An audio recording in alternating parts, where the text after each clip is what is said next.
தமிழும் சிரேஸ்வரியும் serial next பிரேமோ என்ன மாதிரியான ட்விஸ்டாக்க போகுதுன்னு பார்க்கலாம்.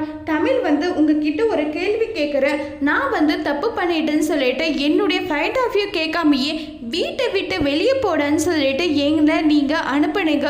அப்போ எந்த அளவுக்கு நாங்கள் கஷ்டப்பட்டோன்றது உங்களுக்கும் தெரியும். இருந்தாலும் நீங்கள் என்னை வீட்டை விட்டு அனுப்புனீங்க. சரி பரவாயில்லைன்னு சொல்லிட்டு நானும் வீட்டை விட்டு போயிட்டேன். ஆனால் இப்போ ராகினியோட புருஷன் அர்ஜுன் எல்லா தப்பும் பண்ணியிருக்கான்னு தெரிஞ்சோ நீங்கள் ராகினிக்காக வக்காலத்து வாங்குறீங்களே, இதுதான் எனக்கு புரியல. எனக்கு ஒரு நியாயம், அவளுக்கு ஒரு நியாயமா? ஏன் என்ன பெத்த வயிற்றுல தானே அவளையும் பெற்றீங்க, அவளுக்கு ஒரு நியாயத்தை கொடுக்குற நீங்கள் எனக்கு மட்டும் ஏன் அப்படி ஒரு நியாயத்தை கொடுத்தீங்க சொல்லுங்கன்னு சொல்லிட்டு கேட்டுட்டு இருக்காங்க. உடனே கோதை இதுக்கு என்ன பதில் சொல்றதுன்னு தெரியாம ரொம்பவே திணறிட்டு இருக்காங்க.